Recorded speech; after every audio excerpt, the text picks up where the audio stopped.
एक तो जो सबसे पहले बोला है 5-5 टीएलएम हर क्लास के हिसाब से एक अभी बना के रखो। चार्ट यहाँ पे है, कलर वगैरह दे रखे हैं, जो भी चीज़ चाहिए हो वो बता देना। टीएलएम ऐसे बनाने हैं जिसमें बहुत ही लो कॉस्ट के बनने हैं, वही इफेक्टिव माने जाते हैं। अगले महीने में या इसी महीने के एंड में एक टीएलएम फेयर लगाएंगे, मतलब जिसमें सब टीचरों के टीएलएम होंगे प्लस पेरेंट्स को बुलाया जाएगा। हो सकता है बाहर के किसी को भी इनवाइट कर लें।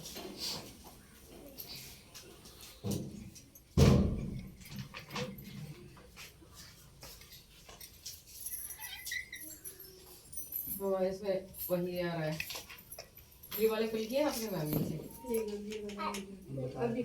ये किए फिल अपने में? मैंने एक तारीख की बता रही है मेरी नहीं, आज के में फिल किए? आज ये अभी कंप्लीट नहीं है।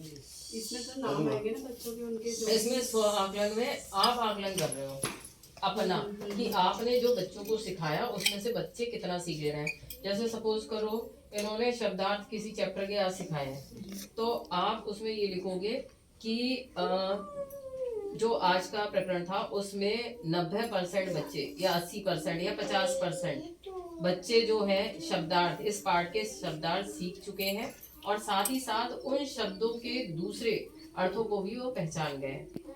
और जो 2 या 3 बच्चे छूटते हैं उन बच्चों के नाम डाल देंगे और उनमें लिख देंगे ये रेमेडियल में डाले जा रहे हैं। जैसे ये मैडम क्लास 1 से 5 तक है ना, सारे सब्जेक्ट आते हैं इसमें। सब सब्जेक्ट के आएंगे, आ जाएंगे मैम सारे सब्जेक्ट का देना वो तो पड़ेगा। मैम आपने इसमें कहा था लर्निंग। नहीं ये अलग चीज है, ये अलग चीज है, ये तो स्वागत करना है। इसमें स्व आकलन में आपको ये बताना है कितने % जो बच्चे हैं वो सीख गए और कितने रह गए। इसमें सिर्फ एक छोटा सा करके ये लिख दीजिए, जैसे कि क्लास 1 का आप ले रहे हो तो 90% बच्चे सीखे और 10% बच्चे रेमेडियल, ठीक है। इसमें इधर और इधर करके 4 कॉलम बना लेंगी, 5 के 6 भी बन जाएंगे इसमें, क्योंकि एक टीचर के पास 5 से अब सब्जेक्ट ही नहीं है, 5 से अब सब्जेक्ट ही नहीं। और अगर इसमें भी शॉर्ट पड़े तो आप यहाँ का यूज कर लीजिए, ये लाइन का। 5 नहीं 6 है मैम, मैम यहाँ पे 4 का हो जाएगा, कम पड़े तो 2 का यहाँ कर लीजिए। यहाँ पे लास्ट में हम चेक कर लेंगे तो हमारे साइन हो जाएंगे। एक तो अपना डाल लीजिए, आप लोग टीएलएम बनाने हैं, गतिविधि नहीं लिखी है, कराई नहीं है। अब इतना भी कह रहे हैं जिसको गतिविधि समझ में ना आए, जिस चैप्टर की जिस सब्जेक्ट में, वो हमसे पूछ लें, ठीक है। हो सकता है कई टॉपिक ऐसे होते हैं जिसमें गतिविधि प्लस टीएलएम दोनों का इस्तेमाल हो जाएगा। कुछ टॉपिक ऐसे होंगे जिसमें सिर्फ बोर्ड वर्क ही रहेगा, ठीक है। जैसे अगर अनुवाद समझा रहे हो तो सिर्फ बोर्ड वर्क ही रहेगा संस्कृत के अनुवाद में। कुछ में ऐसे होगा सिर्फ टीएलएम यूज होगा, कुछ में सिर्फ आपका लेक्चर मेथड काम करेगा। लेक्चर वाले में हम बोर्ड का भी साथ में यूज कर लेंगे, इस तरीके का होगा। और साथ ही साथ जो भी सब्जेक्ट ले रहे हो उसका कुछ उसके अलावा भी कुछ बच्चों को एक स्टोरी की तरह से कोई मॉरल, कोई सीख देते हुए कुछ बता दीजिए। जैसे आज हम क्लास 5 में चले गए तो हमने बच्चों को बॉडी का टेम्परेचर किससे मेजर करते हैं, कितना नॉर्मल टेम्परेचर होता है, इससे बच्चे की जीके स्ट्रांग हो जाएगी। ये कर लीजिए। गिनतियों का तो मैम मैथ्स किट है, उसमें से निकालिए नोट, आप उसमें प्लेस वैल्यू उसी से बता देंगी नोट का। और प्लेस वैल्यू के लिए एक बहुत ही अच्छा टीएलएम है, जो भी मैथ्स ले रहे हैं उसके लिए। अजब चुप होना।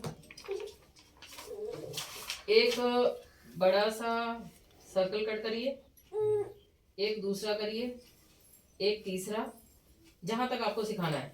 इसमें डालिए वंस, इसमें टेंस, इसमें 100, ये 1000 और आगे जाना है। मतलब हर एक क्लास के लिए हेल्पफुल है। 10,000, ठीक है। फिर लाख, 10 लाख, करोड़, 10 करोड़, जितना बड़ा बनाना चाहे। इनको आप छोटे छोटे ले लीजिए तो एक चार्ट पे आराम से आ जाएगा। सिर्फ कुछ नहीं करना है, सिर्फ चार्ट पे ही आप ड्रॉ कर लीजिए। बच्चों को चौक के टुकड़े दे दीजिए, छोटी छोटी वाली चौक होती है वो ले लीजिए, या बच्चों की इरेजर ही ले लीजिए, शार्पनर ले लीजिए, उतने ही। और बच्चों से कहिए इसमें आपको उछाल के डालने हैं, जिसमें जितने जितने पहुंचे। जैसे कि अगर 1000 वाले में 3 पहुंचे हैं तो 3000 हो गया। इस तरीके से यहाँ पर हम प्लेस वैल्यू का बहुत ही अच्छा वो बना सकते हैं टीएलएम। इसको करिए, बहुत इंटरेस्टिंग है।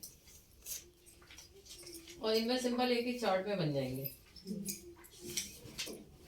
और बाकी हिंदी हो या संस्कृत, पहले शब्दार्थ पे मेन फोकस। जैसे कि हमने कहा असेंबली में बच्चों से संस्कृत की भी स्टार्ट करवा लीजिए। आप लोग एक दिन पहले इंस्ट्रक्शंस दीजिए कि कल, हालांकि हम भी असेंबली में बोलते हैं कि शब्दार्थ बोलिए, इंग्लिश के ज़्यादा वर्ड्स मीनिंग उस पर फोकस कराइए। हिंदी में शब्दार्थ, हिंदी के 2 बोल दीजिए कि 2 बोलने हैं शब्दार्थ। संस्कृत का छोटे बच्चों के लिए 1 कर दीजिए, बड़े बच्चों के लिए 2 कर दीजिए। और इंग्लिश में ये भी करवा सकते हैं, जो टिपिकल वर्ड्स है उनकी स्पेलिंग बोल दीजिए। असेंबली का सबसे बड़ा फायदा है कि एक क्लास को हम बोल रहे हैं और सब क्लास तक कन्वे हो गया। ठीक है, ओके।